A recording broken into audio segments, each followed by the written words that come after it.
बिस्मिल्लाहिर्रहमानिर्रहीम। अलवीपीडिया में खुश आमदीद।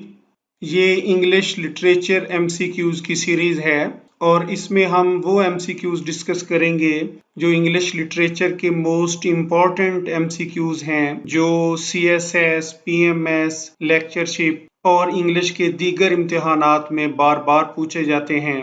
कोशिश की गई है कि इनको एक्सप्लेन किया जाए ताकि स्टूडेंट्स इनको अच्छी तरह समझ सकें। ये इंग्लिश लिटरेचर MCQs सीरीज का पार्ट 1 है और इसमें 50 MCQs शामिल किए गए हैं। इन क्वेश्चन से रिलेटेड आपके ज़हन में अगर कोई बात हो तो उसे कमेंट सेक्शन में ज़रूर बयान करें और वीडियो के नीचे डिस्क्रिप्शन बॉक्स को ज़रूर स्टडी किया करें। अगर वीडियो में कोई बात मिस हो गई हो तो उसको वीडियो के नीचे डिस्क्रिप्शन में शामिल किया जाता है। आइए शुरू करते हैं। ताज़ा तरीन वीडियो से बाखबर रहने के लिए चैनल को सब्सक्राइब करें, बेल आइकन को प्रेस करें और नोटिफिकेशन के बटन को दबा दें। शुक्रिया। Question number 1, songs of experience was written by. Correct option है A, Blake, William Blake. Songs of Innocence and of Experience is a collection of poems by William Blake.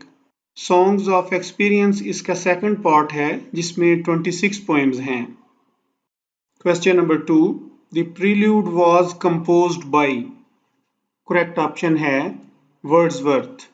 The Prelude is an autobiographical poem in blank verse by English poet William Wordsworth.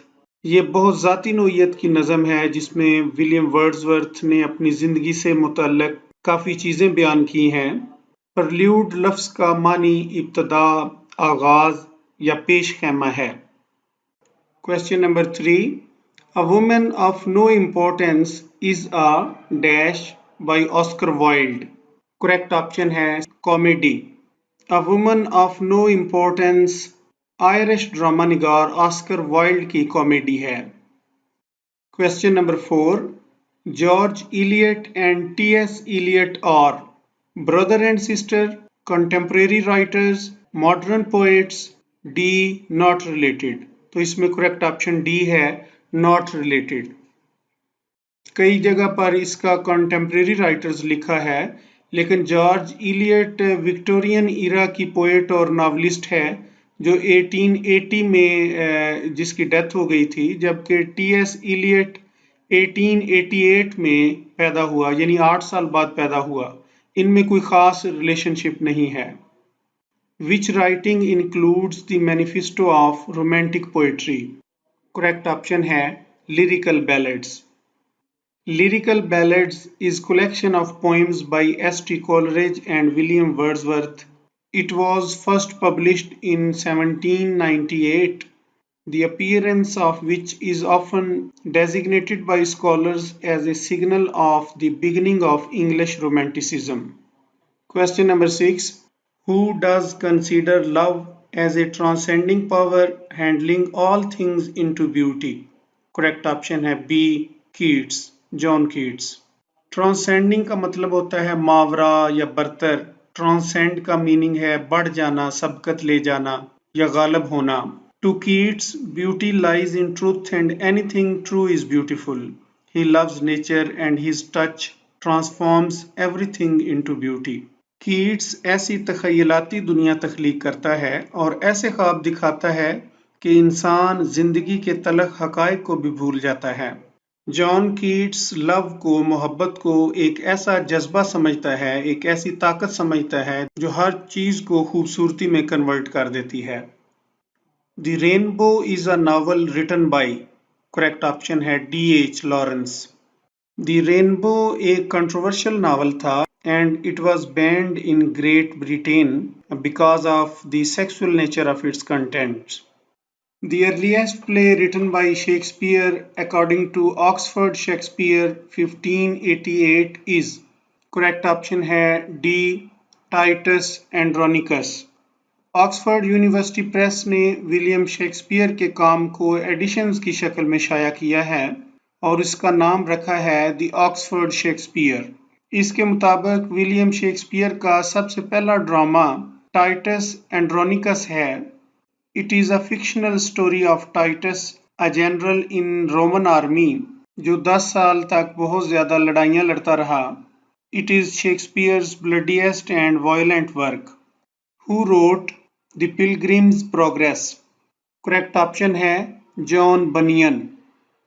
The Pilgrim's Progress इसको लिखा था John बनियन ने. ये एक Christian allegorical work है, religious work है. John बनियन एक पुरिटन preacher था. ये मजहब से जुड़ा हुआ था. इसको 12 साल कैद हुई और इसी कैद के दौरान जॉन बुनियन ने ये मास्टरपीस तख्लीक किया, द पिलग्रिम्स प्रोग्रेस. एलिगरी होती है तमसील, रमजिया, किस्सा या कोई अखलाकी कहानी. द पिलग्रिम्स प्रोग्रेस ऐसे मुसाफिर की कहानी है जो किसी मुकद्दस जगह की ज़ियारत करने को जा रहा हो, जैसे मुसलमान हज करने जाते हैं. The Pilgrim's Progress from this world to that which is to come is a 1678 Christian allegory written by John Bunyan. It is regarded as one of the most significant works of religious theological fiction in English literature. It has been translated into more than 200 languages and has never been out of print. It has also been cited as the first novel written in English language. Question number 10. The Conduct of Allies is a famous work of. Correct option है Jonathan Swift. This book was written by Jonathan Swift in which he attacked Britain's allies in the War of the Spanish Succession. Thought Fox is written by. Correct option है Ted Hughes. Thought Fox Ted Hughes की बहुत famous poem है और ये एक animal poem है. Poet इसमें जो मैसेज कन्वे करना चाहता है वो मैसेज एनिमल के थ्रू कन्वे करता है. It is written by Ted Hughes. The abstract theory of utilitarianism is the theme of Dickens novel. Correct option है C Hard Times. Hard Times Charles Dickens का novel है जिसमें वो English society की social and economic conditions पर तनकीद करता है, उनको क्रिटिसाइज करता है. Utilitarians believe that the purpose of morality is to make life better by increasing amount of good and decreasing the amount of bad things in the world. Question number 14. In Memoriam by Tennyson is. Correct option है A an elegy. Alfred Tennyson Cambridge का student था जहां इसकी दोस्त और beloved Arthur Henry हेलम पढ़ती थी. इसकी उम्र सिर्फ 22 ईयर्स थी कि ब्रेन हेमरेज की वजह से इसकी डेथ हो गई. इसकी वफात पर अल्फ्रेड टेनिसन ने यह पोएम लिखी. This poem is widely considered to be one of the greatest poems of the 19th century. Elegy का मानी है नोहा या मर्सिया, ऐसी नज़म जो किसी की डेथ पर लिखी जाए. Matthew Arnold said, an ineffectual angel beating in the void his luminous wings in vain about. Correct option है सी शेले. ये मैथ्यू आर्नल्ड की कोटेशन है जो उसने शेले के मुतल्लिक कही थी. The one remains, the many change and pass. Heaven's light forever shines, earth's shadows fly. The above two lines occur in.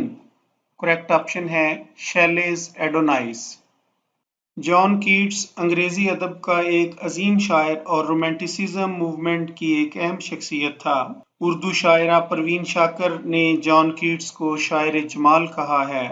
ये अजीम शायर सिर्फ 25 ईयर्स की उम्र में बीमारी की हालत में इस जहान फ़ानी से कूच कर गया.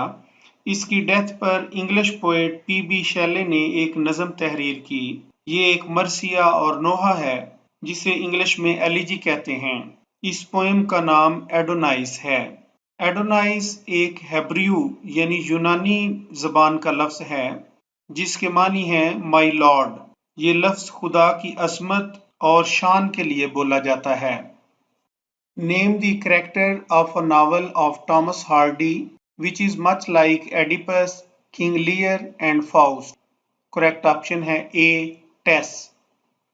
Oedipus Rex is an Athenian tragedy by Sophocles. King Lear is a tragedy written by William Shakespeare. Faust is a tragic play by Goethe. and Tess is by Thomas Hardy. For whom it is said, sensuousness is a paramount bias of his genius. Correct option है John Keats. Sensuousness is the paramount quality of Keats' political genius. No one has catered and gratified the five human senses touch, taste, smell, sight, and hearing to the same extent as Keats. Keats वाकई शायर जमालियात है. His religion is the adoration of the beautiful. Meeting at Night by Browning is a correct option है C. Dramatic monologue. Meeting at Night रात की मुलाकात is a Victorian English love poem by Robert Browning. ये monologue तो नहीं है लेकिन कई क्रिटिक्स इसे ड्रामेटिक मोनोलॉग कहते हैं. Earth is the right place for love and I do not know where it is likely to go better. These lines are taken from correct option है C. Birches. बर्चीज रॉबर्ट फ्रॉस्ट की एक बहुत खूबसूरत poem है. बर्चीज एक पेड़ यानी एक दरख्त होता है और ये पतला लंबा सा दरख्त होता है जिसकी हाइट 50 मीटर्स तक होती है. Lapis lazuli is a poem written by correct option है W.B. Yeats. Lapis Lazuli is a poem by William Butler Yeats written in 1936. W.B. Yeats dedicated this poem to Harry Clifton. Lapis lazuli carving gifted to Yeats by Harry Clifton. Lapis lazuli is a semi-precious stone used for making ornaments.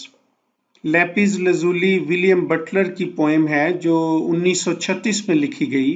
ये उन्होंने Harry Clifton को dedicate की थी. 56 lines की ये poem बहुत खूबसूरत है. ये पोएम 1936 में लिखी गई जब दूसरी जंग अजीम का माहौल बन रहा था. जर्मनी में हिटलर के इक़दामात जंग का पेशखैमा थे और इंग्लैंड पर जंग का खतरा मंडरा रहा था. जिन लोगों ने पहली जंग अजीम की तबाही देखी थी वो ज्यादा खौफजदा हैं. खातून कहती है कि अब हमें आर्टिस्टों और शायरों की जरूरत नहीं, वो पोएम्स और पेंटिंग से फेड अप हो चुकी है. इंग्लैंड को अब फौजियों की जरूरत है ना कि आर्ट लवर्स की. अब भी अगर इक़दामात न किए गए तो जहाज बम गिराएंगे और लंदन को मलियामेट कर देंगे. फिर दूसरे स्टैंजे में पोएट खुद टेक ओवर करता है और बताता है कि माहौल कितना भी खराब क्यों ना हो, कितनी बड़ी ट्रेजेडी भी क्यों ना हो, फतह हमेशा आर्ट की होती है. Civilizations have come and gone. Why should we feel sorry if our civilization is destroyed? Harry Clifton ने लैपिस लजूली नामी पत्थर जो है वो W.B. Yeats को दिया था उसकी सालगिरह पर. लैपिस लजूली एक पत्थर है जिस पर नक्काशी की हुई थी. ये हैरी क्लिफ्टन ने W.B. Yeats को गिफ्ट किया था और W.B. Yeats ने अपनी पोएम का नाम लैपिस लजूली रख दिया. Which of the plays has an epilogue? Correct option है Devil's Disciple. The Devil's Disciple is a play by George Bernard Shaw. It was his first financial success जिसने GB Shah को drama नगारी के career से मजबूत किया. किसी बुक या play के एंड पर जो हिस्सा या स्पीच होती है जो इसका कंक्लूजन होता है उसे एपिलॉग कहते हैं. Which one of the following writers is not woman? Correct option है रॉबर्ट ब्राउनिंग. जेन ऑस्टन और एमिली ब्रोंटे फीमेल्स थीं. The Wasteland was published by Eliot in. Correct option है 1922. The Wasteland, long poem by T.S. Eliot, published in 1922. The 433-line, 5-part poem was dedicated to fellow poet Ezra Pound, who helped condense the original manuscript to nearly half its size. It was one of the most influential works of the 20th century. The Rime of the Ancient Mariner was written by. Correct option है Coleridge. ये S.T. Coleridge की एक तवील longest poem है जो lyrical ballads के पहले addition में पब्लिश हुई थी. ये एक सयाह की रुएदाद है जो एक समुद्री सफर से वापसी पर बयान करता है. Yeats was awarded the Nobel Prize for Literature in. Correct option है 1923। William Butler Yeats. William Butler Yeats is widely considered to be one of the greatest poets of the 20th century. He was born in Ireland. In 1923, he was awarded the Nobel Prize in Literature.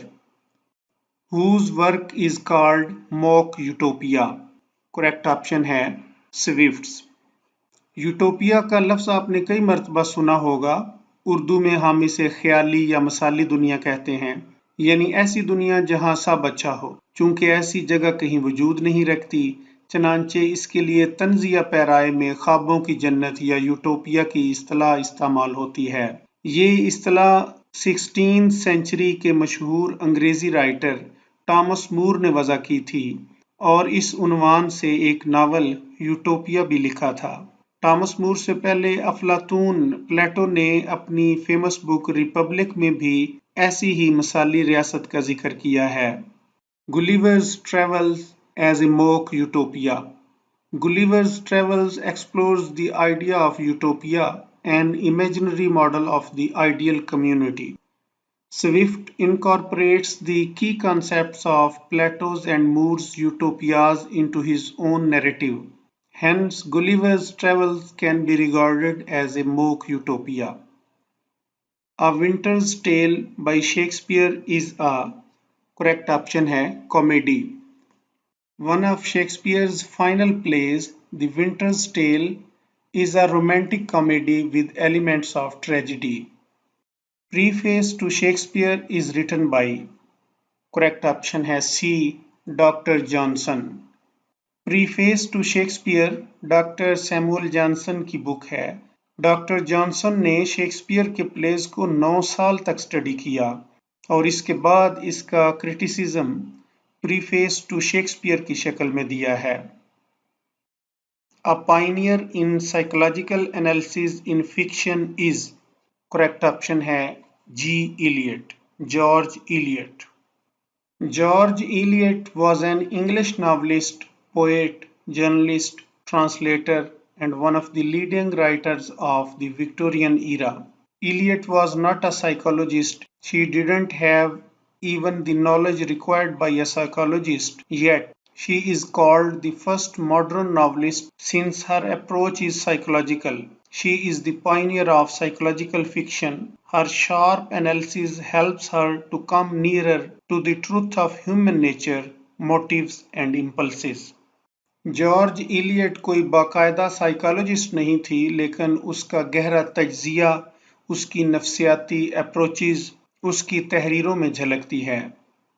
Question number 31। दो glorious mirror where the Almighty's form glasses itself in tempest. The above line occur in Byron's, correct option है C, roll on though deep and dark blue oceans. Lord Byron, one of the greatest British poet and leading figure of romantic movement, Lord Byron रोमानवी अहद का सबसे बड़ा शायर माना जाता है। इसकी मकबूलियत बेपायां थी। डॉक्टर अल्लामा इकबाल की तरह अपने दौर की सियासत पर बहुत ज़्यादा असरअंदाज हुआ, लेकिन 32 इयर्स की एज में बुखार की वजह से मर गया। Tales from Shakespeare is written by, correct option है B, Charles Lamb. Tales from Shakespeare is an English children's book written by brother and sister Charles and Mary Lame in 1807. The book is designated to make the stories of Shakespeare's plays familiar to the young. Mary Lame was responsible for the comedies while Charles wrote the tragedies. They wrote the preface between them. Hemingway also worked as, correct option है driver. World war 1 में Hemingway ambulance driver था। Who did write an epic on the growth of his own mind? Correct option है Wordsworth. The Prelude or Growth of a Poet's Mind is an autobiographical poem by English poet William Wordsworth. इस नज़म में Wordsworth अपनी जिंदगी के वाक़यात बयान करता है और अपने ज़हनी इर्तिका का सफ़र बयान करता है। Epic is a long poem narrating the deeds of heroic or legendary figures of history of a nation. Who was more under the influence of Godwin's philosophy of life? Correct option है Shelley. ये बड़ा technical question है, इसको अच्छी तरह से understand करें। पहली बात तो गॉडविन्स फिलॉसफी है क्या? दरअसल William Godwin was an English political philosopher and novelist. इसने जो ख्यालात पेश किए उनको गॉडविन्स फिलॉसफी कहते हैं। और इसके ज़ेर असर कौन था? इसका जवाब है शैले। लेकिन ये पीबी शैले नहीं है, बल्कि उसकी बीवी मैरी शैले है, जो एक इंग्लिश नॉवलिस्ट थी। William Hazlitt's is best known as, correct option है literary critic. Hazlitt is considered one of the greatest critics essayists in history of English language. Paul, David, and Pip are the three notable descriptions of sensitive, nervous childhood in the works of, correct option है C. Dickens. Paul, David and Pip, ये सब Charles Dickens के characters हैं। Charles Dickens was the greatest novelist of the Victorian era. Tennyson talks about the equality of women in, correct option है The Princess. The Princess is a long poem by Alfred Tennyson. Pauline was written by, correct option है Browning. ये Robert Browning की पहली poem थी जो 1833 में publish हुई। Which Victorian poet is called the psychologist? Correct option है Browning. The last essays of Elia was written by, correct option है Lamb, Charles Lamb. The heard melodies are sweet but unheard are sweeter, appear in, correct option है B, out on a Grecian urn. ये John Keats की lines हैं। The meaning is that the power of imagination is often greater than reality. John Keats का मानना है कि तखय्युल ज्यादा खुशी का बायस बनता है, जबकि हकीकत मायूस कर सकती है। Lord Byron was born in, correct option है 1788। रोमानवी अहद का अजीम शायर लॉर्ड बायरन 1788 में लंदन में पैदा हुआ। Which of the following novelists is known for his satire in the Victorian literature? Correct option है थेकरे, विलियम थेकरे। और ये भी याद रखें कि थेकरे इंडिया में कलकत्ता में पैदा हुआ था 1811 में, जबकि इसकी डेथ लंदन में हुई थी। GB Shaw was influenced by, correct option है B, Henrik Ibsen. Henrik Ibsen Norway का अजीम ड्रामा निगार था। इब्सन के ड्रामे दुनिया की तमाम बड़ी ज़ुबानों में तर्जमा हो चुके हैं। The world of Lady Shalott belongs to, correct option है Victorian era. The Lady of Shalott is a lyrical ballad by English poet Alfred Tennyson, और Lord Alfred Tennyson Victorian age की पोएट्री का चीफ रिप्रेजेंटेटिव है। Question number 47. Egdon Heath forms the backdrop of which of the following novels by Hardy? Correct option है Returns of the Native. The Return of the Natives Thomas Hardy का बहुत मशहूर novel है। Egdon Heath is a fictitious area mentioned in this novel. B. Shaw confessed to be a disciple of, correct option है A. Ibsen. George Bernard Shaw को simply Bernard Shaw या B Shaw भी कहते हैं। वो इब्सन का disciple था, इस बात का उसने खुद कन्फेशन किया है। हेनरी एब्सन के मुतल्लिक मैं पहले भी बता चुका हूँ कि ये नॉर्वे का अजीम ड्रामा निगार था, बल्कि इसका शुमार दुनिया के अजीम ड्रामा निगारों में होता है और इसका शेक्सपियर से भी मवाजना किया जाता है। Arms and the Man, Candida and Man and Superman are written by, correct option है शॉ, जीबी शॉ। ये जीबी शॉ के नावल हैं। Arms and Man comedy written by GB Shaw, Candida and Man and Superman are plays of G.B. Shaw. Question number 50. Parson Adams and Squire Western are creations of. Correct option has C. Fielding. Parson Adams is a fictional character of novel Joseph Andrews और square western Henry fielding की मशहूर novel Tom Jones का character है. Henry Fielding was an English novelist and dramatist known for his comic novels.